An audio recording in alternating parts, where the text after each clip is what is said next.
Baxın, indiyə kimi, bugünə kimi qərb ölkələrdə görürsünüz ki, qaralara qarşı nifrət var.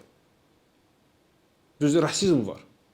İndiyə kimi baxmayaraq nə qədər neçə əsr keçir və s.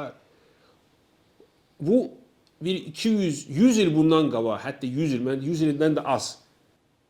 Lap dəhşətli dərəcədə idi. Yəni qara ilə ağ bir məktəbdə oxuya bilməzdi Amerikada. Qadağan idi. Yəni baxmayın, bu bütün əslində insanlığa zid olan bu qaydaları onlar yığışdırsalar da yenə də görürsən qaralarla ağlar onlar yola getmir bir-birinə. Lakin baxın İslam'a.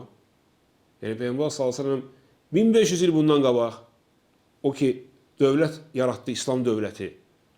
İslam din üzərində insanlara öyrətdi yaşamağı. Orada artıq bu məsələlər yox idi.